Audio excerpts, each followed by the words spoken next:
In order to succeed in persevere in our desire to persevere in Christ, we've got to have that desire to pursue in knowing God deeply.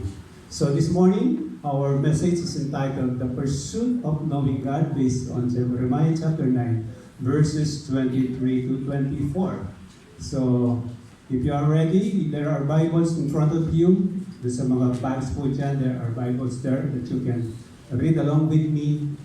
Jeremiah chapter 9, verses 23 to 24. But anyway, we have available in our screen Jeremiah 9, verses 23 to 24. Let's read God's word together.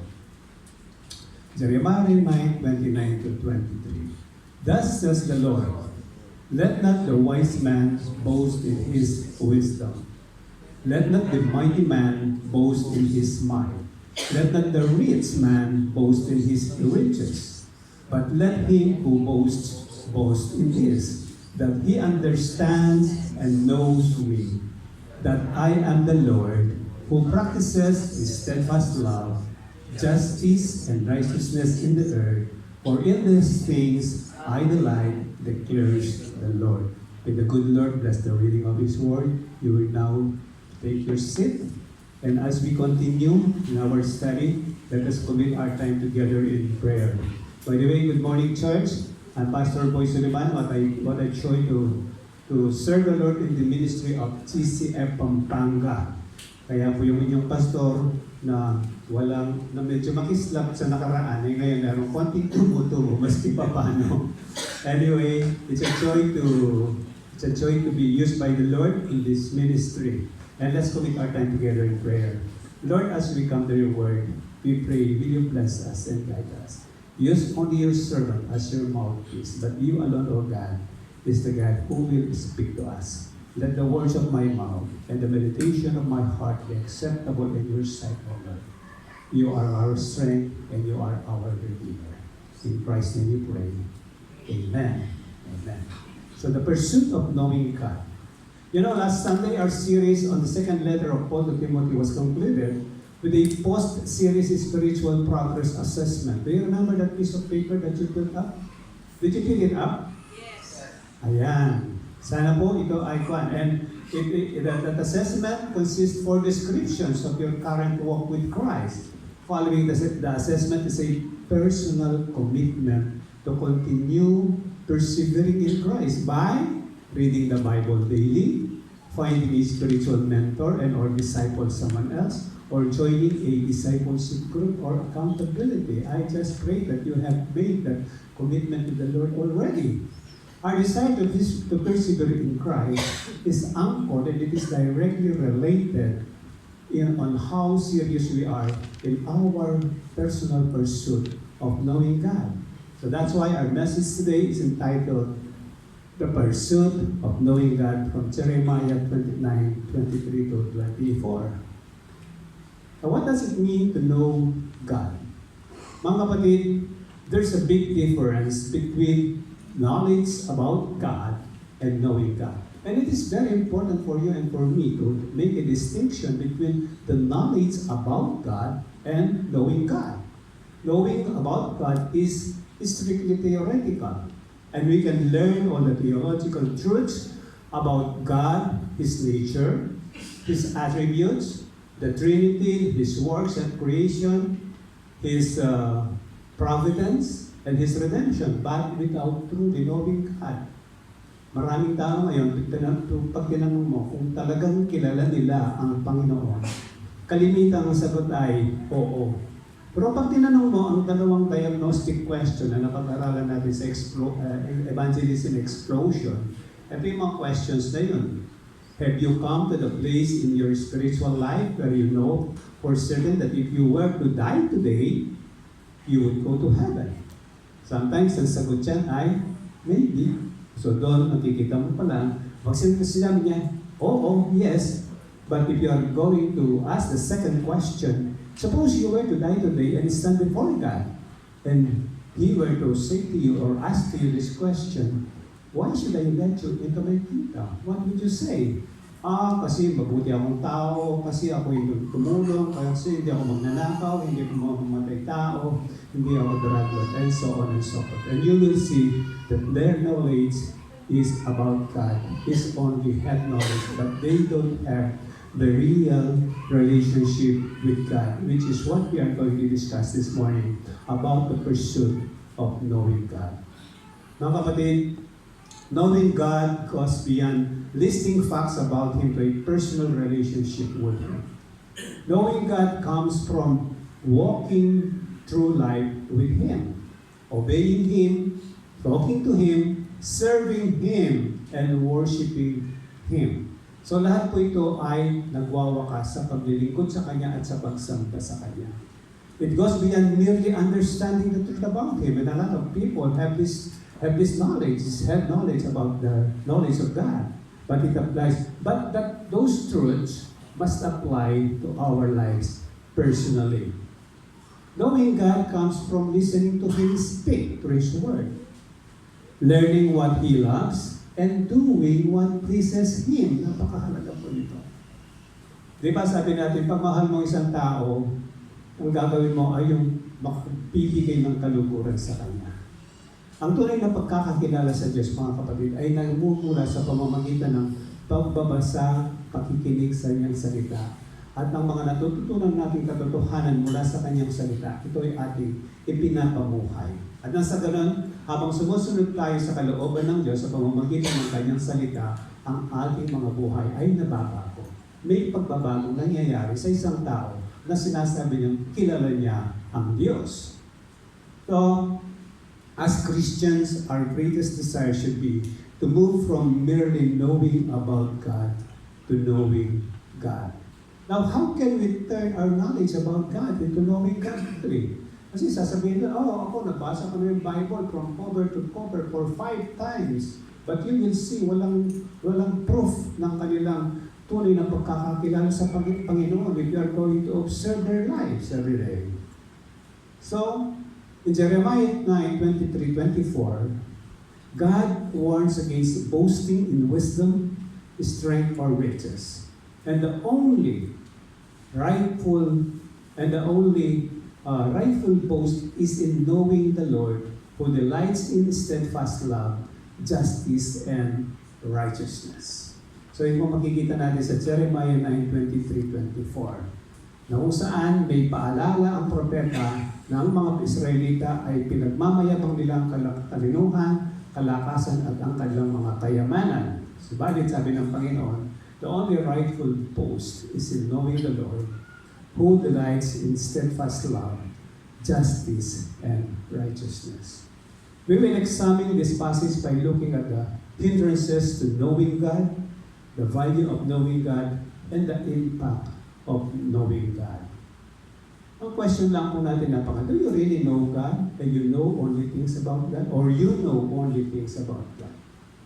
What hinders you from truly knowing God?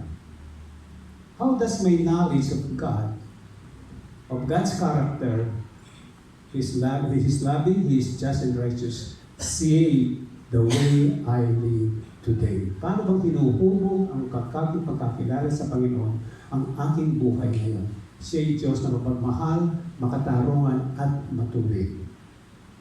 In our world today, mga kapatid, you and I know, we are all aware about this. People boast in wisdom, strength, and riches. Yet God says, in His word that we read a while ago, sabi niya, let not the wise boast of their wisdom, or the strong boast of their strength, or the rich boast of their riches, but let the one who boast about this, that they understand and know me. Marami nga pong mga tao ngayon, pagka sila ay matalino, sila ay merong impluwensya sa lipunan, sila ay mayaman, ako'y pinagpapala ng Diyos. At kaya alam ko na ako'y pinagpapala ng Diyos dahil binibigay niya ang aking mga bagay na ninanais, mga material na bagay. But if you are going to look at their lives, hindi naman makikita ang tunay na pagkakakilala sa Diyos as God has described His followers through His Word, that those who know Him. Ito po ang ating sermon na ay 3 bahagi. First, the wrong pursuit, the boast of the world, or the boast of people about themselves. You'll find that in verse 23. And then second, the divine pursuit, the true boast in the Lord. First part of verse 24. And the last one, the glory of the pursuit. That is knowing God in the second part of verse 24. So three pursuits of three directions are being presented. The wrong pursuit, the divine pursuit, and the glory of that pursuit. And my purpose for this morning sa ating lahat mga kapatid is to examine our hearts by looking at the hindrances to knowing God, the value of knowing Him, and the impact in our lives and in the life of others and in the life of His church about our relationship with God. So that we may be able to align our boast in God's desire, knowing Him and obeying Him. Let's dive in to our first point, the wrong pursuit, the boast of the world or the boast about yourself. And these are the hindrances to knowing God. Sabi po niya sa verse 23. Verse 23 says, next slide na kapatid. Thus says the Lord, let not the wise man boast in his wisdom. Let not the mighty man boast in his mind.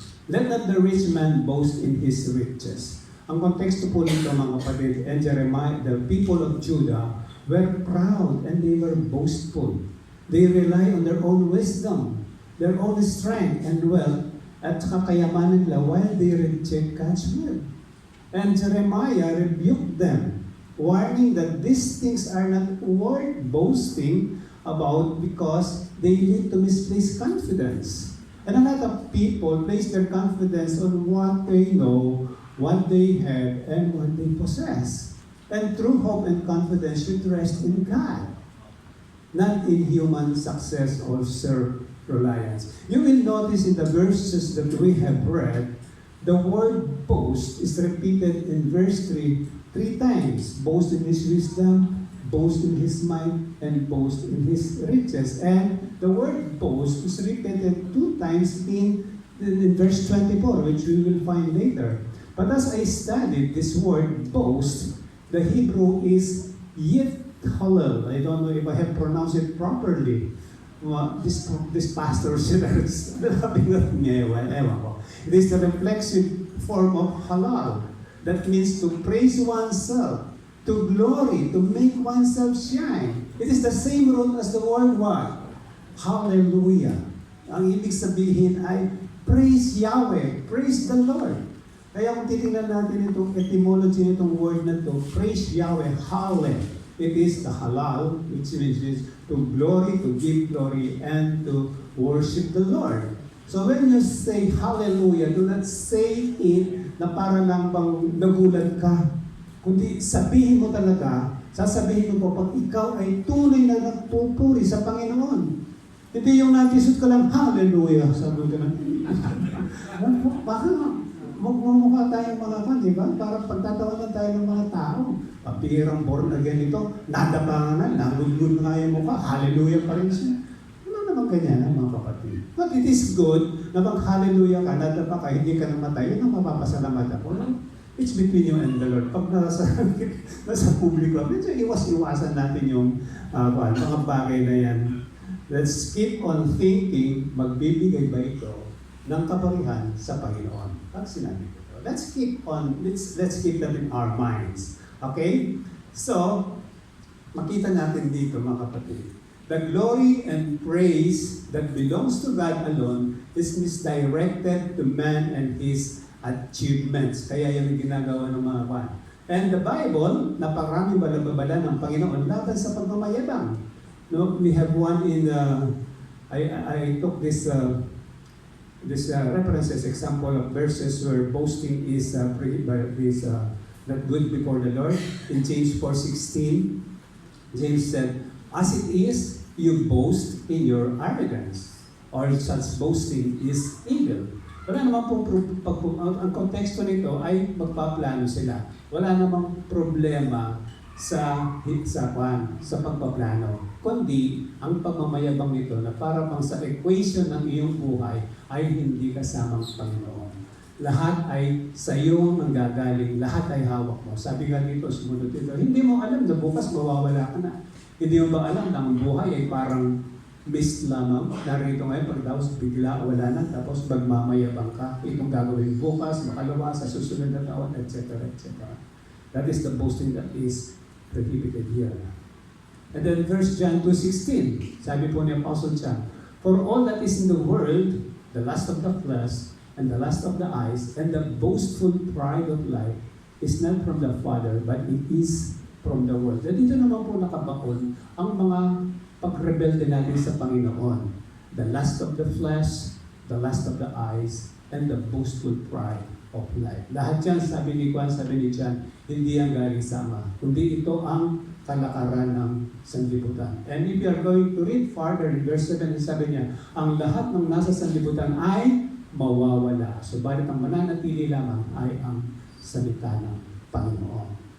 And in Ephesians 2, verses 8 and 9, this is one of my favorite verses whenever I share and preach the gospel to unbelievers. For by grace you have been saved through faith. And this is not your own doing. It is the gift of God, not a result of works, so that no one may boast. Because a lot of religious people, pinagmamayabang nila, ako ay sumasamba sa ganito yung araw ng Lunes. Tuwing Martes, nandun ako sa ganun. Tuwing Miyerkules, nasa Baclaran ako. Tuwing Huwebes, nandun ako sa St. John, malapit sa Malacanang. Tuwing Biyernes, hindi ko na lang, baka sa Quiapo na ito, wherever they go. Araw-araw ibang pinupunan. This is their boasting. They boast na akala nila through the religious activities ay makakatanggap sila ng pagpapala at biyaya sa Panginoon. Now, we should not boast. We should not boast in human wisdom. Because human knowledge, no matter how vast, cannot grasp the fullness of God's truth. At meron pa kang narinig ko sa isang mga ngaral, sabi niya, maski natututo ng lahat ng karunungan dito sa mundo, sasabihin niya, baka ikaw ay madapa lang dyan, mauuntog ang ulo mo, mawala, mabura lang lahat ng mga natutunan mo. Ganun lang kasimple yun. Kaya huwag mong ipagmayabang ang iyong karunungan. Kaya nga po, sabi ni Paul in 1 Corinthians 1:19, I will destroy the wisdom of the wise. The intelligence of the intelligent I will frustrate. So God nullifies human wisdom, his intellectual pride, his schemes, and worldly wisdom that hindi kasama ang Panginoon sa equation ng people. And then, do not boast in human strength. Because physical strength is temporary, it fades with time, illness, or circumstances. Gaano ka mang kalusog kung ikaw ay nasagasaan ng pison dyan sa harap, mapipili ka. O kaya, matapilok ka, madapa ka, madulas ka sa banyo. Ang napakahirap pa ngayon, madulas ka sa banyo, tapos babagsak ang balakang mo. Pagkatapos, nagkaroon ng problema sa iyong sa iyong spinal cord. O kaya nagmamayabang ka, super lakas ka, pagkatapos isang kabang bigas, bigla mong ginanon, lumagutok yung likod mo, na-paralyze ka tulad. Ayan, di ba?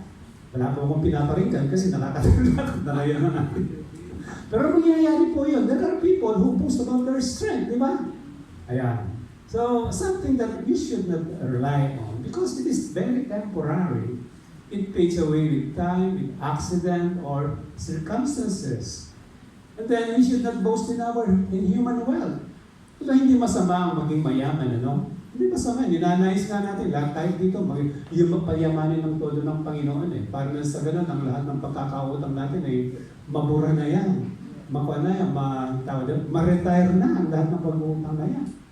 But then, wealth can vanish overnight and often tempts people to trust in material security rather than God. So we should not boast. Huwag natin ipagmagano yung marami kang pera sa bangko ngayon. Mamaya na-hack yung bangko, yung account ng bangko. Lahat ng milyon mo dun ay nawala. Di ba mawawala na yan?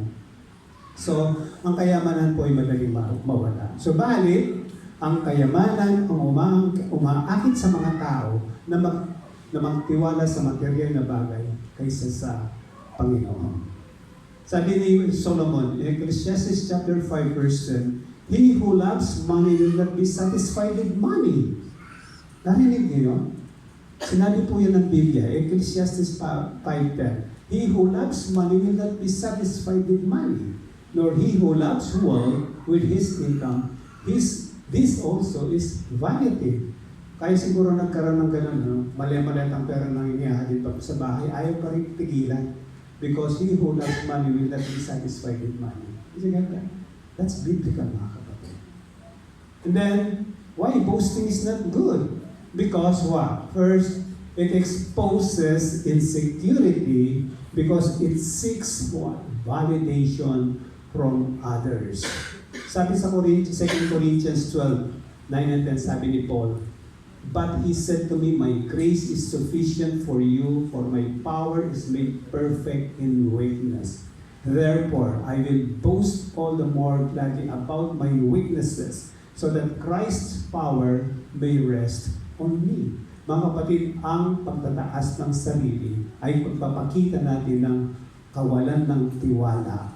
Ngunit, ang pagtanggap ng ating kahinaan ay pagpapakita ng ating pananampalataya at inililipat natin ang ating tiwala sa hindi matinag na biyaya at kapangyarihan ng Panginoon.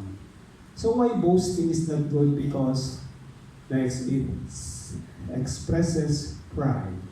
Because it ignores dependence on God, acting as though success comes purely from your personal effort. Pinangangalandakan nito ang sarili, tinatas na, kung wala ako, wala yan. But for all you know, all things that we enjoy in this life come from God. And then, why boasting is not good? Because it robs the glory that belongs only to God. It reflects pride, self-reliance, and a rejection of His sovereignty.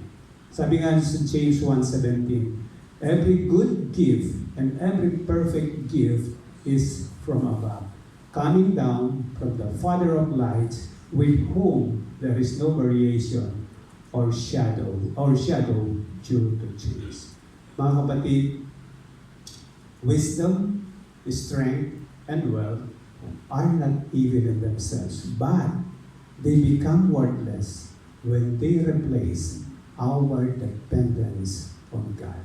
Kaya nga mga kapatid, sa halip na sukatin ang buhay batay sa mga tagumpay, talento o ari-arian, sukatin ito ayon sa lalim ng ating pagkakakilala sa Panginoon.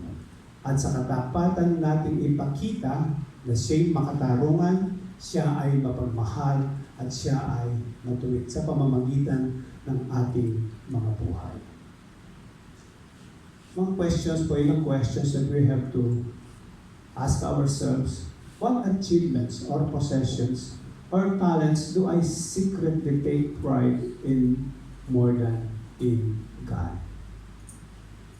Anong mga kakayahan, tagumpay, ari-arian o impluensya o talento ang lihim kong pinagmamalaki ng higit kaysa sa Panginoon? Alam po ninyo, few years back, nagkaroon tayo ng problema sa mga churches natin. And there are those serving members sa music ministry na umalis sa atin.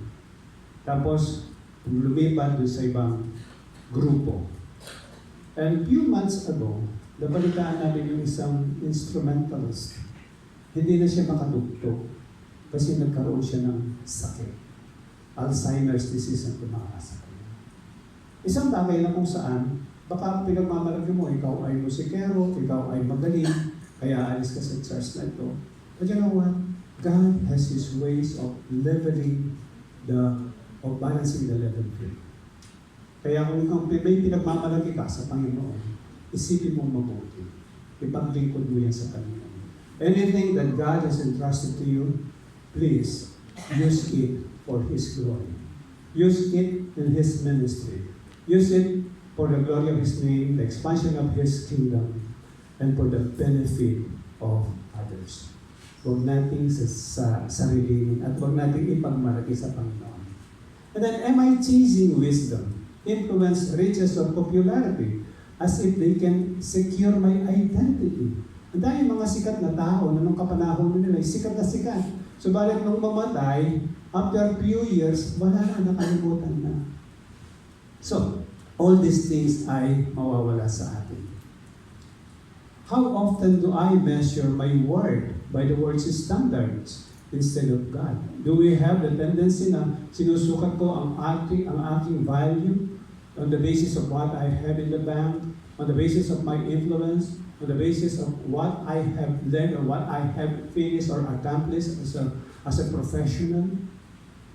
Now, if all my worldly accomplishments were stripped away, would I still find joy in the Lord? Ang ganda ng kanta natin kanina. Still I will say, sabi niya, blessed be the name of the Lord.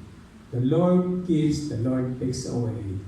Blessed be the name of the Lord. Sana maging ang attitude natin katulad ni Job. Sabi po sa Reformation Study Bible, wisdom, might, and riches are the natural places for sinful human beings. That sinful human beings are placing their trust in. Nagkamali po ng kwento. Yet, none of this can withstand the outpouring wrath of God. So these are the sure hindrances in knowing God. And this leads us to our second point, the divine person, the true boast in the Lord, the value of knowing God. First part of Verse 24 reveals that what is truly worth boasting about, understanding and knowing God. And this knowledge must be our highest priority. To understand and to know God through His Word, through His church, through His people. So the divine person, but let him who boasts, boast in this, that he understands and knows me. So those are the third and the fourth time na binanggit yung salitang boast.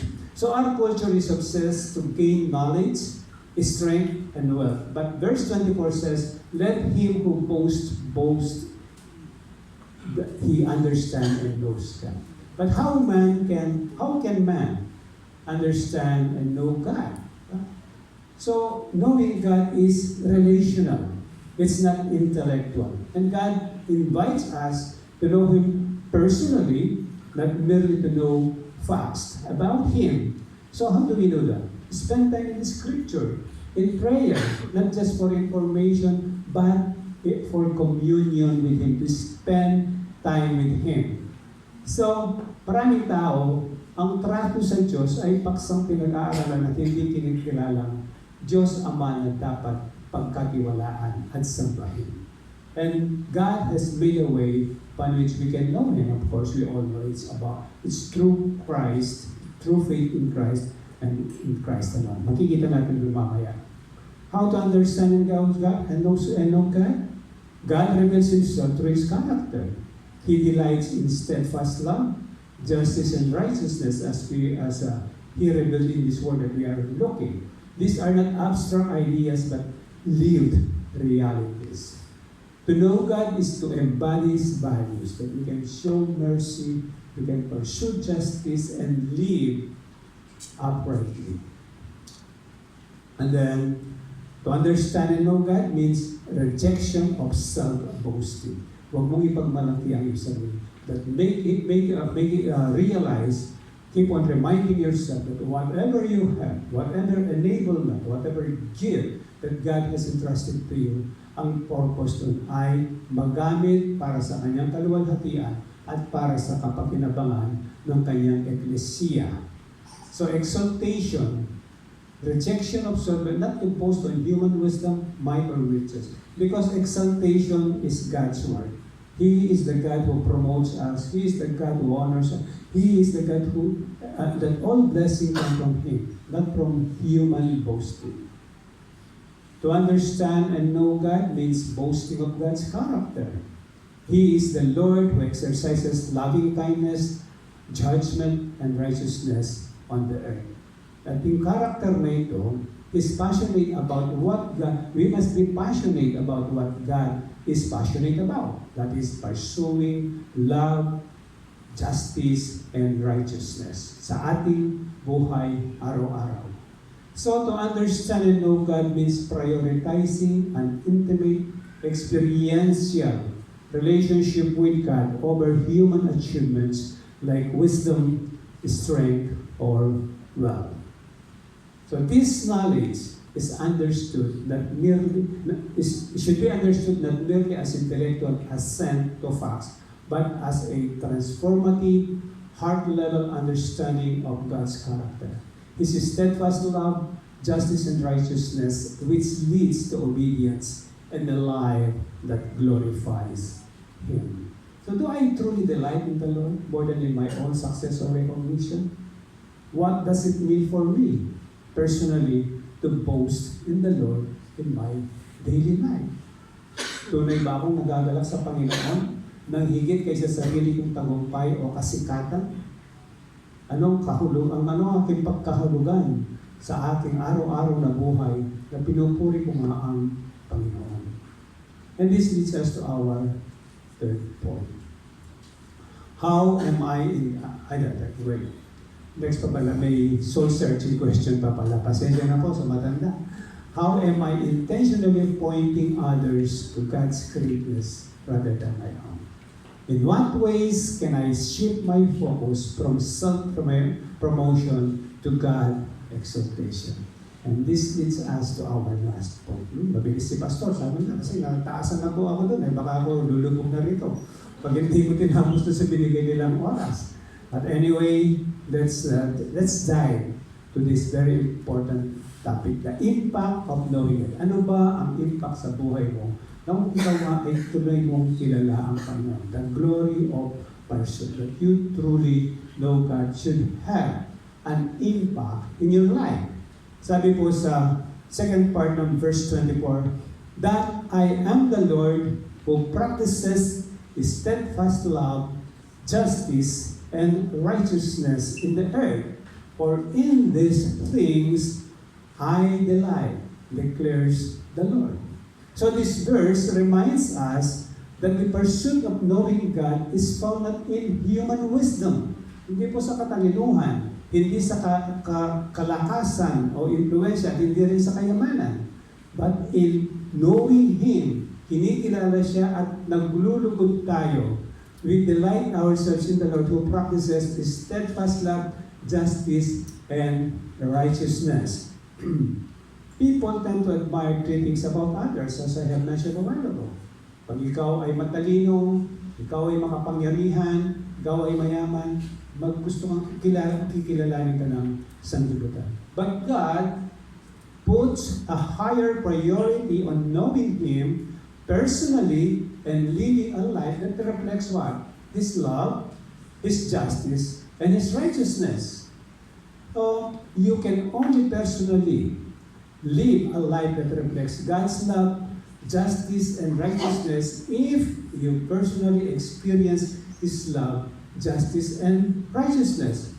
Paano mo ngayong mapapasa ito? And here we go. God's love, justice, and righteousness converge at the cross of Christ. The cross is precisely where God's steadfast love, justice, and righteousness meet in perfect harmony. Tingnan po natin.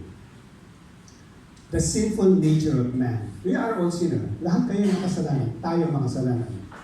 So, humanity is universally sinful. Yan, maliwanag naman yan sa Biblia. For all have sinned and fall short of the glory of God.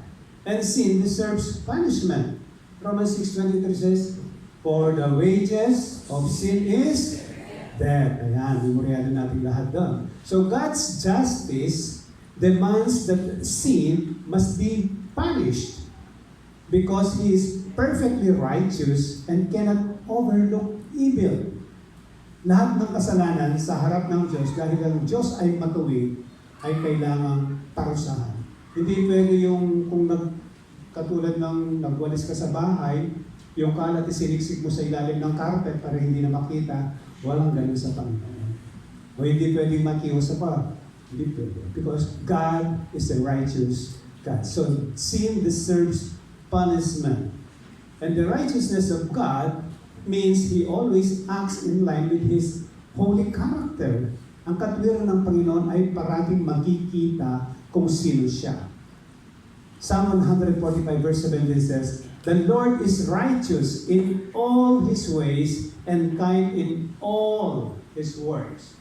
That's Psalm 145 verse 17. And Deuteronomy 32 verse 4 says, "He is the rock. His works are perfect and all His ways are just." A faithful God who does no wrong. Upright and just is He.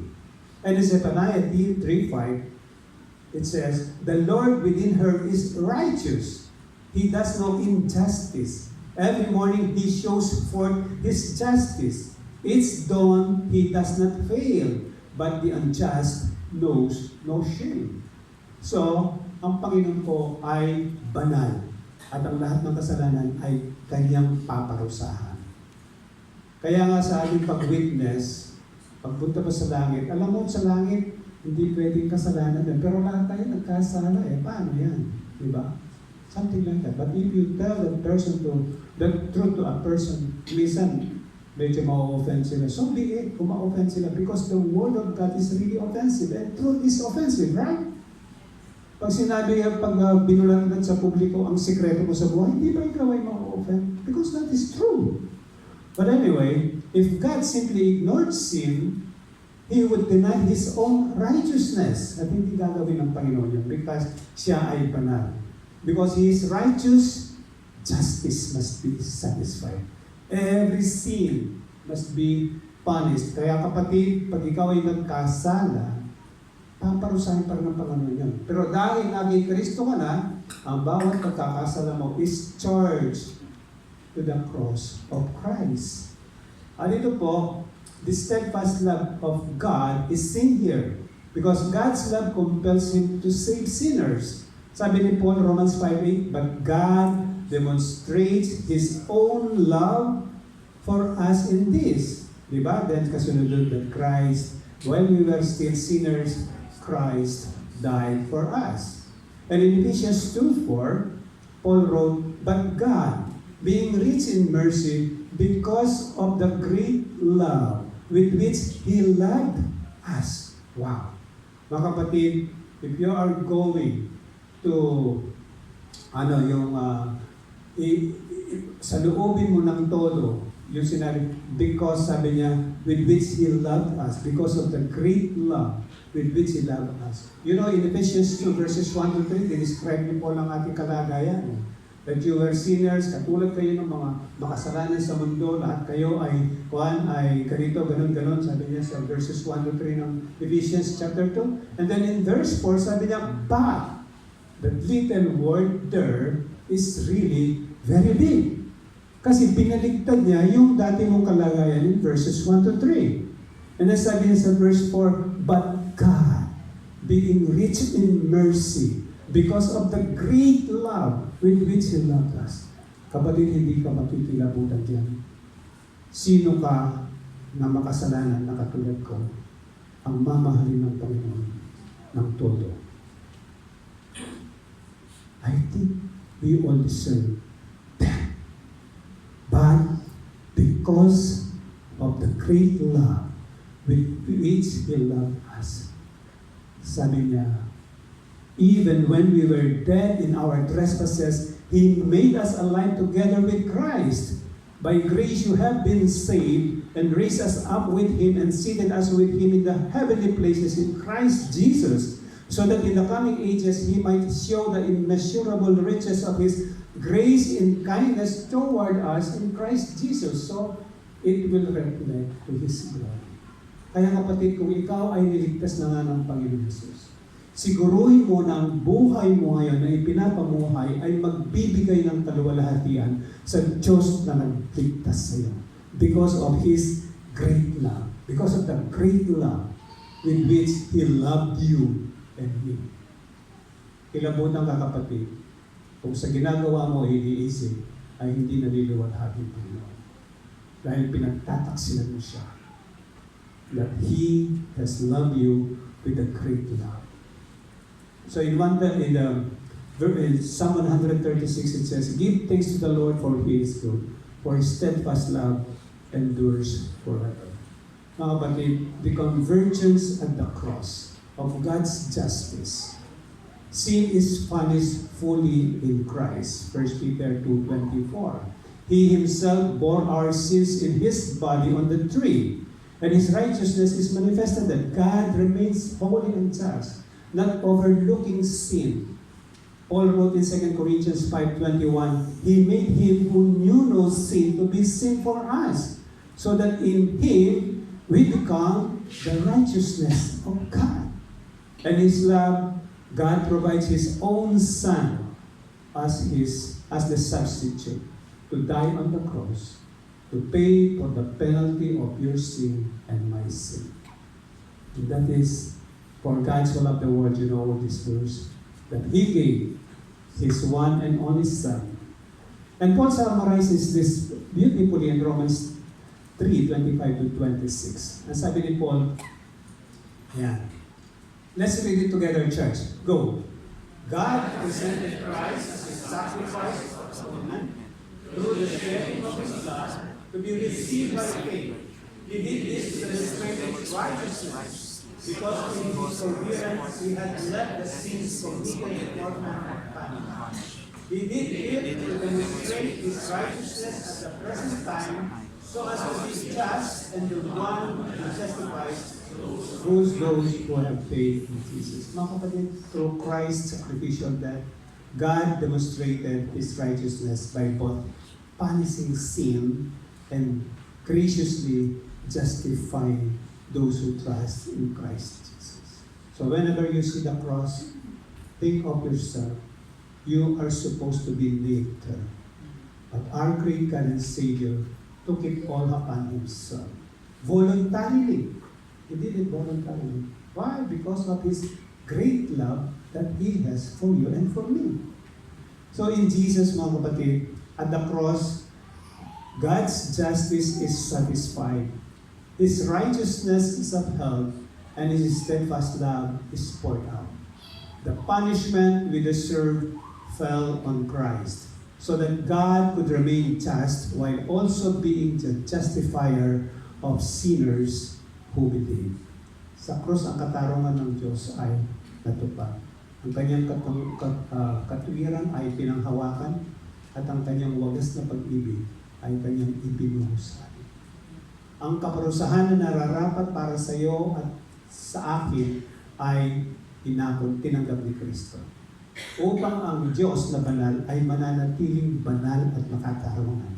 At siya rin ang nagpapawalang sala sa mga makasalanang nanampalataya sa Kanya. So we cannot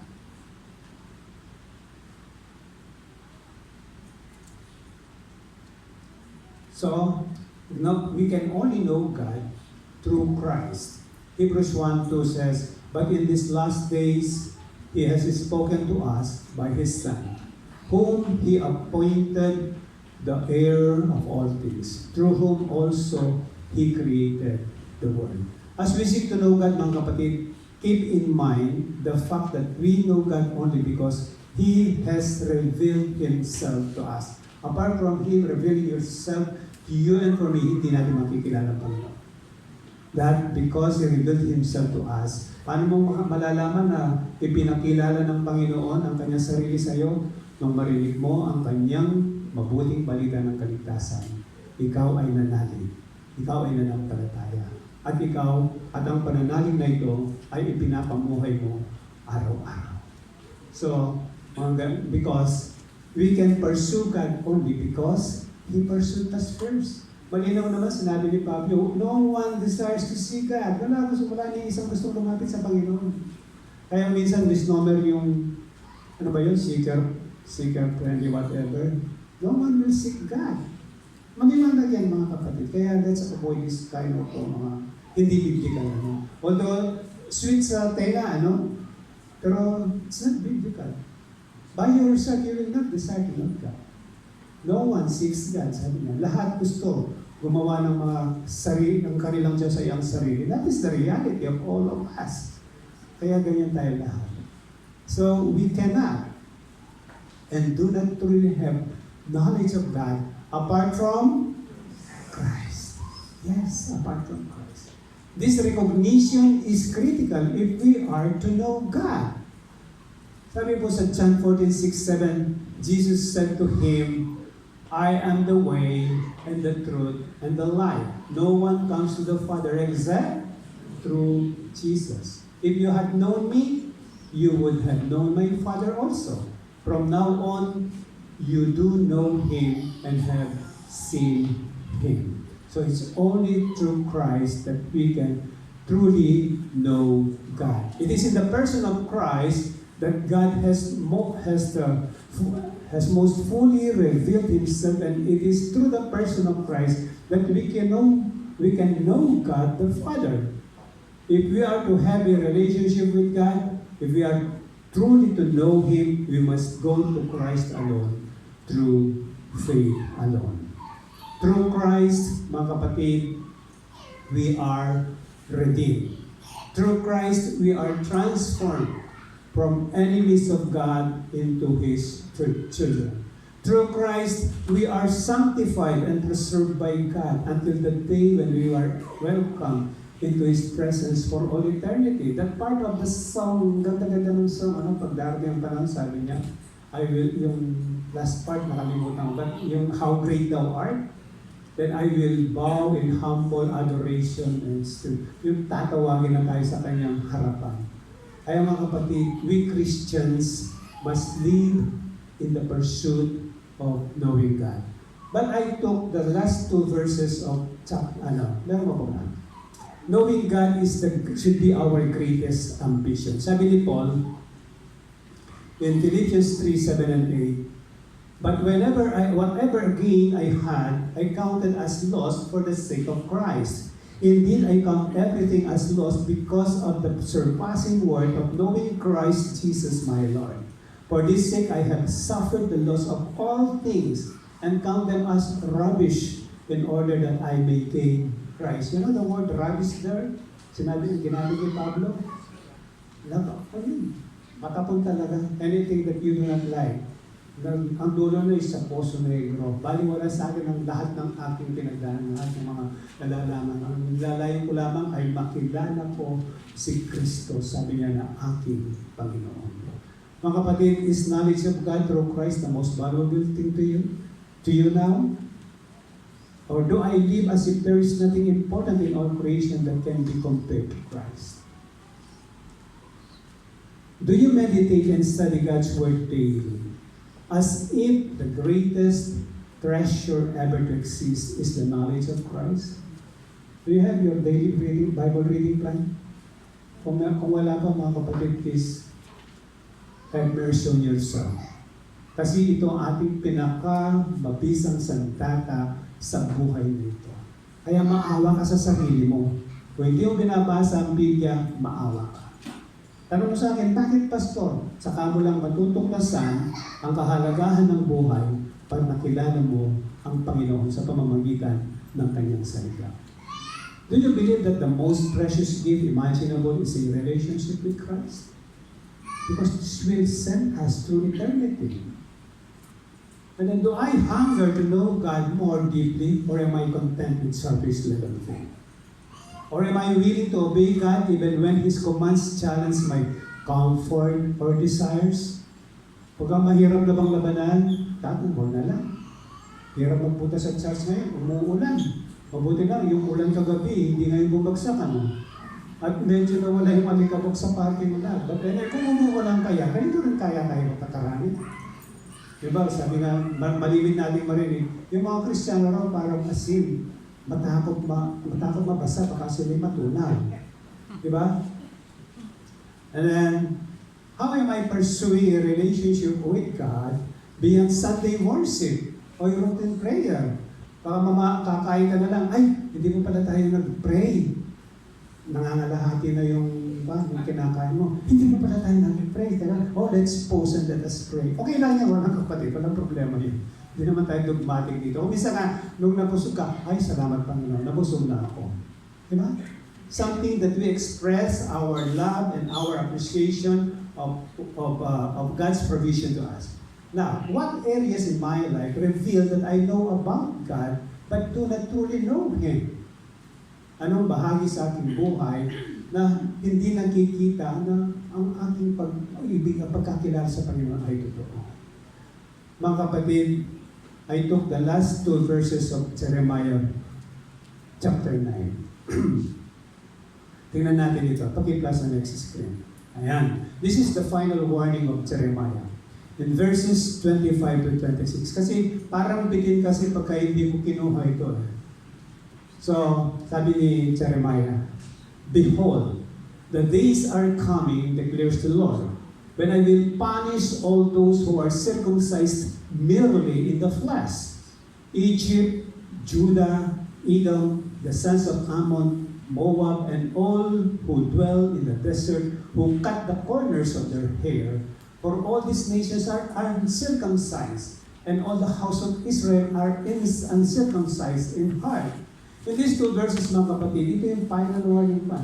Judah is warned that outward signs of covenant with Yahweh, like circumcision, are meaningless. Baliwala yan, sabi niya, without inward obedience. So Yahweh declared that He will punish them. And history showed us that He did punish these nations. Egypt was overrun in 568 BC. Egypt was overrun by Nebuchadnezzar's army. And Judah in 586 BC, Nebuchadnezzar destroyed Jerusalem and the temple, making Judah's third deportation and the beginning of their 70 year of exile in Babylon. And Edom was conquered by the Arabs in 500 BC. And in 585 to 582 BC, Nebuchadnezzar's army attacked mainland Tyre, including Ammon and Moab.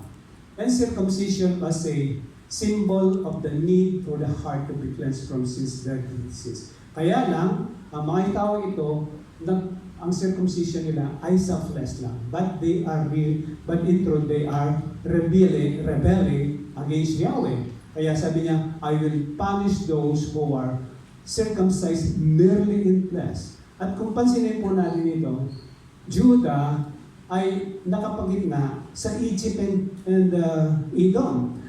Makita natin dito, it is sandwiched between Edom and Egypt, and the Jews, God's people, were put in the same category with the accursed nations because they had forsaken Yahweh. Sa ating kapanahunan, mga kapatid, ito ngayon, ang paano natin ilalakad dito sa atin. Pinarasan ng Panginoon yung mga bansang tumalikod sa Kanya, kasama ang Judah. At sa atin, let us realize that Jeremiah's warning is timeless. Ina-apply pa rin sa ating kasalukuyang panahon to. God condemns outward religion without inward transformation, exposing who? Exposing professing Christians who don't have a genuine relationship with Christ. These are the religious hypocrites who attend church, they pray, they even serve in the ministry, but they are living in unrepentant sin. And God warns that outward rituals without inward transformation are worthless. So, present-day professing Christians must take heed of practicing empty religion without genuine faith in Christ, and this must be shown in the religions. Panalangin ko po, sala ni isa sa atin dito ay wala sa kategorya dito. Examine yourself. Talaga bang kilala natin ang Panginoon? To truly know God is to know Christ. Because Christ is the full revelation of God.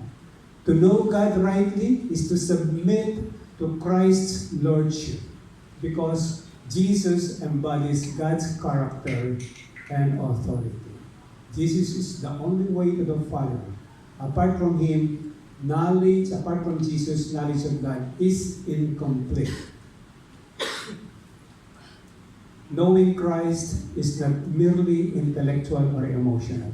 It is transformative. And it should reshape our life into love. What does it mean? That when you love, when you live your life as Jesus has loved us, you prioritize others. You forgive unconditionally. Even an apology is absent.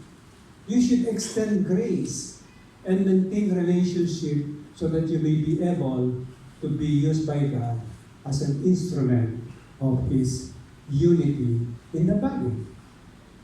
Paano naman, how can we reshape, how can our knowledge of God reshape our life into justice? It means treating people fairly.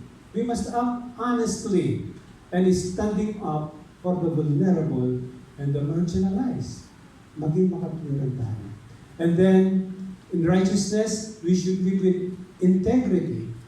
Siguruhin natin ang ating buhay ay kung anong ating pinapahayag na pananampalataya, yun ay makikita sa ating mga buhay.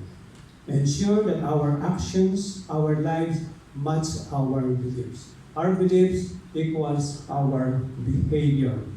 So we should refuse to lie. We should not deceive others. We should not manipulate others. Choose to do what is morally right before the eyes of God, regardless of the circumstances. So mga kapatid, genuine knowledge of Christ will always manifest in steadfast love, justice, and righteousness. Because these are His very character. And finally, if this character are absent in us, then our claim of knowing Him is empty.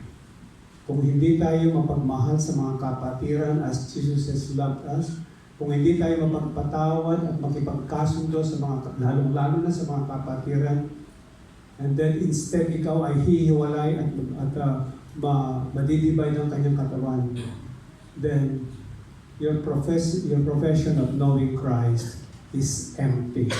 If I may borrow Pastor Cherish word, baog ang iyong pananampalataya pag hindi makikita yan sa buhay mo, kapatid. That's why here at GCF, we are in the ministry of knowing Christ deeply and making Him known widely. To God be all the glory. Let's pray. Our loving Lord, we praise You and we thank You for Your goodness.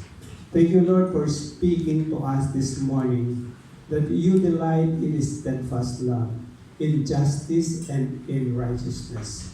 Lord, tulungan mo po kami because by ourselves hindi po namin kaya ipamuhay ang mga katotohanan ito na Inyong itinuro sa amin para makilala namin Kayo bilang aming Diyos, bilang aming tagapagligtas sa pamamagitan ni Kristo.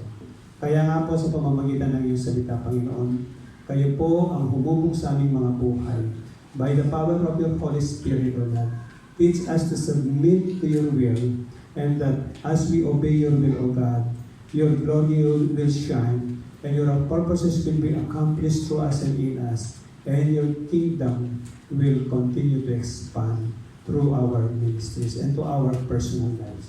Panginoon, pagpalain Niyo po ang iyong salita sa aming mga puso, nawa ito ay lumago at magbunga sa aming mga buhay. Ito po, O Diyos, ang aming samad dalangin sa pangalan ng Panginoon Hesus. Amen. Amen.